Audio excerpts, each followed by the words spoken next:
Hello पिला माने मोर YouTube channel को तुम मानक स्वागत। आज आम तुम अष्टम श्रेणी साहित्य कार्य पुस्तिकार कार्यफर्द 2 विषय रोगी सेवा लेखक किए लिखिं उदयनाथ षडंगी। वर्तमान से ही कार्यफर्द जो कार्यफर्दी को आम आलोचना करवा। तेबे चल प्रश्न गुड़िक कौन अच्छी भल भाव बुझा। आदि किसी तुम सन्देह रही जाए तेबे मते कमेंट सेक्शन रे निश्चय जणाइबो। जो माने मो चैनल रे नुआ अछंती जल्दी जल्दी चैनल को सब्सक्राइब कर दियो एवं पाखरे थिबा बेल आइकन को दबाई दियो, जहा फल रे मोर आगामी वीडियो रो नोटिफिकेशन प्रथमे तुम पाखरे पहुंचीबो। तेबे आ डेरी काहेकी चलो जिबा कार्यफर्द 2 रोगी सेवा शिक्षण कार्य 1। एठी कौन लिखाई प्रश्न 1 आस विज्ञापनटी को पढ़ा और एथि संपर्कित प्रश्न गुड़िकर उत्तर लिखा। ये विज्ञापन गोटे दिखाई देखुच भल भाव टे देखा ना नाई तुम बही अच्छी भल भाव तुम देख एठी जदि किसी देखा जाऊनी किसी असुविधा अच्छी ताहले टिके नजर करिवो एथिरे कौन कौन लिखाई भल भाव पढ़िबो पढ़िकी आम प्रश्न गुड़िकर उत्तर लिखा। ताहले देखिबा प्रथम प्रश्न कौन अच्छी दिया जाइथिबा विज्ञापन रे केउ सब रोग संपर्क रे तथ्य सूचना प्रदान करा जाइछि। लिखिबो मलेरिया डायरिया डेंगू एवं जंडिस रोग विषय रे तथ्य प्रदान करा जाइछि। ख नंबर प्रश्न तरल झाड़ा हेले केउ द्रवण पीवा उचित। तरल झाड़ा हेले केउ द्रवण पीवा उचित। लिखिबो तरल झाड़ा हेले ओआरएस द्रवण पीवा उचित। गुड। वर्तमान ग प्रश्न ग को जिबा। डेंगू रोग केउ मशा द्वारा व्यापी थाए। डेंगू रोग एडिस मशा द्वारा व्यापी थाए। प्रश्न घ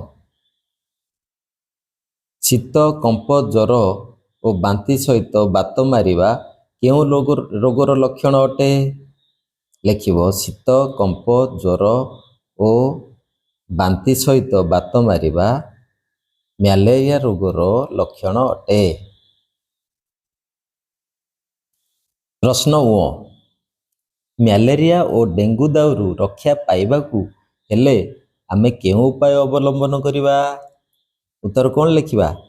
लिखिबा आम परिवेश को सफा रखिबा, घर निकट रे मैला पानी जमीबाकू दबा नहीं और नियमित मशारी टांगी शोइबा।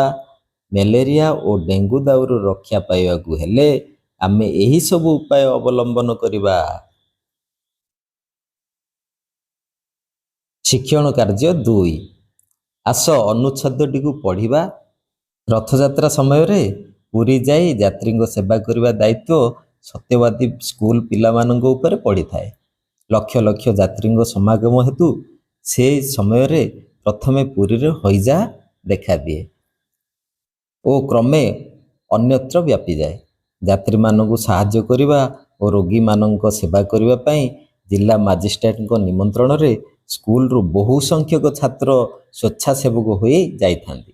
सेमानकर रहिबा खाद्यपेयर सुबंदोबस्त सरकार पक्षर करा जाइथाए। जड़े डाक्तर मध्य सेमानक पई खंजा जाइथांती। शिक्षण कार्य 3 आस उपरलिखित अनुच्छेदटी को पढ़ी 5टी प्रश्न तैयारी करिबा। वर्तमान अनुच्छेदटी को आम भल भाव पढ़िले से अनुच्छेद भितरु आमे खोजी खोजी केते गुड़िए प्रश्न तैयारी करिबा। तुम्हें मध्य मनरू केते गुड़िए प्रश्न तैयारी करि परिबो। मु केतोटी प्रश्न तुमको कहि दउची देख। वर्तमान आमे कौन लिखि परिबा सत्यवादी स्कूल पिलांको ऊपरे केउ दायित्व पड़िथिला लिखि परिबा। एटा गोटे प्रश्न हबो। लिखिबा एठी सत्यवादी स्कूल पिलांको ऊपरे केउ दायित्व पड़िथिला। 2 नंबर प्रश्न कौन लिखिबा रथयात्रा समय रे पुरी रे साधारणतः केउ रोग व्यापी थाए।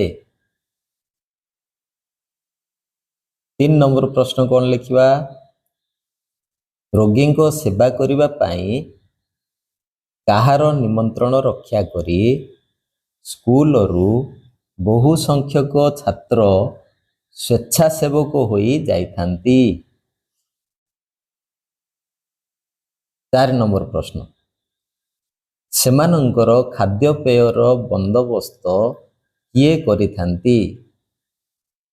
ସେମାନଙ୍କର ଖାଦ୍ୟପେୟର ସୁବନ୍ଦୋବସ୍ତ କିଏ କରିଥାନ୍ତି? 5 ନମ୍ବର ପ୍ରଶ୍ନ, ସ୍ୱେଚ୍ଛାସେବକଙ୍କ ସୁବିଧା ପାଇଁ କାହାକୁ ସେମାନଙ୍କ ସହ ଖଞ୍ଜା ଯାଇଥାଏ?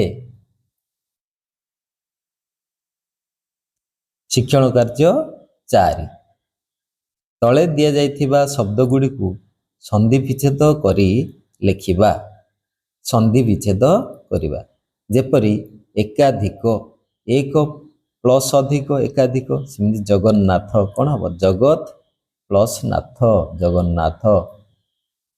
ଗଜେନ୍ଦ୍ର, ଗଜ ପ୍ଲସ୍ ଇନ୍ଦ୍ର, ଗଜେନ୍ଦ୍ର।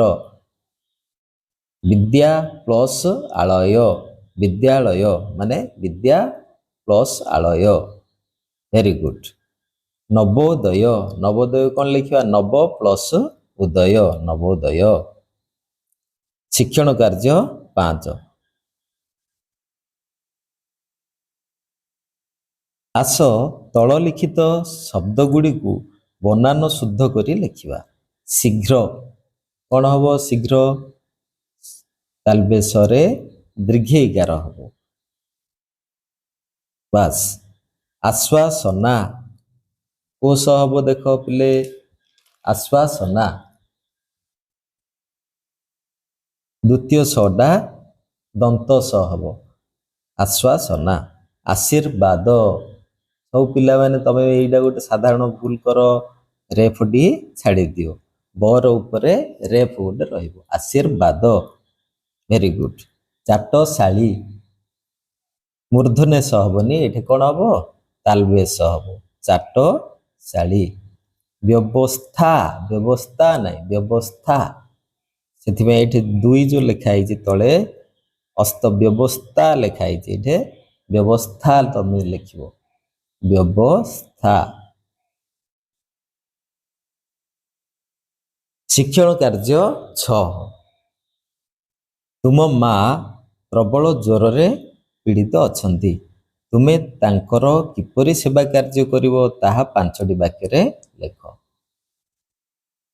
ତାହେଲେ କ'ଣ ଲେଖିବ ପିଲେ? 5ଟି ବାକ୍ୟରେ ତୁମେ ତୁମର ମାଙ୍କର ସେବା କ'ଣ କ'ଣ କରିପାରିବ? 5ଟି ବାକ୍ୟରେ କେତେ ଗୁଡ଼ିଏ ବାକ୍ୟ ଲେଖିପାରିବ ତମେ? ବହୁତ ଗୁଡ଼ିଏ ବାକ୍ୟ। ତା ଭିତରୁ କେତେଟା ମୁଁ ନିଜେ ସଜେଷ୍ଟ କରୁଛି, ତମେ ମଧ୍ୟ ଆଉ କେତେ ବାକ୍ୟ ତମେ ନିଜ ମନରୁ ଲେଖିପାରିବ। ଦେଖ, 1 ନମ୍ବର ବାକ୍ୟ, ପ୍ରଥମେ ମୋ ମାଙ୍କ ମୁଣ୍ଡକୁ ଥଣ୍ଡା ପାଣିରେ ଧୋଇଦେବି ଏବଂ ମୁଣ୍ଡରେ ଓଦା କନା ପଟି ଦେବି। ପ୍ରଥମେ ଜୋର ଯଦି ଭୀଷଣ ଜ୍ୱର ହେଇଛି ତାହେଲେ କ'ଣ କରିବ? ଆଗ ମୁଣ୍ଡଟାକୁ ଭଲ ଭାବରେ ଧୋଇଦେଲେ ଆମର ଯେଉଁ ଟେମ୍ପରେଚରଟା ଅଧିକ ହେଇଥିବ, ତାପମାତ୍ରା ଅଧିକ ହେଇଥିବ, ତାପମାତ୍ରାଟା କିଛି କମିଯିବ। ତାପରେ ଓଦା ପଟି ଦେବ, ବାସ୍। 2 ନମ୍ବର ଦେଖ, ସେକେଣ୍ଡ ବାକ୍ୟ, ପାଣିକୁ ଫୁଟାଇ ଥଣ୍ଡା କରି ପିଇବାକୁ ଦେବି। ପ୍ରଥମେ ଜ୍ୱର ହେଇଛି ମାନେ ଆମେ ଗରମ ପାଣି ଦରକାର, ପାଣିକୁ ଫୁଟାଇ ଥଣ୍ଡା କରି ପିଇବାକୁ ଦେବି ଏବଂ ଗୋଡ଼ ହାତ ମୁଣ୍ଡ ଆଉଁସି ଦେବି। ବାକ୍ୟ 3, ପଡ଼ୋଶୀଙ୍କ ସହାୟତାରେ, ଘରେ ଯଦି କେହି ନାହାନ୍ତି କାହାର ସହାୟତା ମାଗିବ, ପଡ଼ୋଶୀଙ୍କ ସହାୟତାରେ ମାଙ୍କୁ ନିକଟସ୍ଥ ଡାକ୍ତରଖାନା ନେବି। ତାପରେ କ'ଣ କରିବ? ଡାକ୍ତରଙ୍କ ପରାମର୍ଶ କ୍ରମେ ଠିକ୍ ସମୟରେ ଔଷଧ ଖାଇବାକୁ ଦେବି। ଠିକ୍ ସମୟରେ ଆମେ ଔଷଧ ଖାଇବାକୁ ଦେବା। ଡାକ୍ତରଙ୍କ ପରାମର୍ଶ କ୍ରମେ ଉପଯୁକ୍ତ ଖାଦ୍ୟ ବି ଖାଇବାକୁ ଦେବି, ଉପଯୁକ୍ତ ଖାଦ୍ୟ ଖାଇବାକୁ ଦେବି। ଆଉ କ'ଣ କ'ଣ ଆମେ ଲେଖିପାରିବା? ଗୁରୁତର ସହ ମାଙ୍କର ଯତ୍ନ ନେବି, ଘର କାମ କରିବାକୁ ତାଙ୍କୁ ବାରଣ କରିବି, ଏମିତି ଅନେକ କିଛି କଥା ଆମେ ଲେଖିପାରିବା। ଧନ୍ୟବାଦ। ଏଇଠି ଆମର କାର୍ଯ୍ୟଫର୍ଦ୍ଦଟି ସରିଲା। ପିଲାମାନେ ଭିଡ଼ିଓଟି କେମିତି ଲାଗିଲା କମେଣ୍ଟ କରି ନିଶ୍ଚୟ ଜଣାଇବ। Thank you. ପୁଣି ଦେଖା ହେବା ଆଗାମୀ ଭିଡ଼ିଓରେ।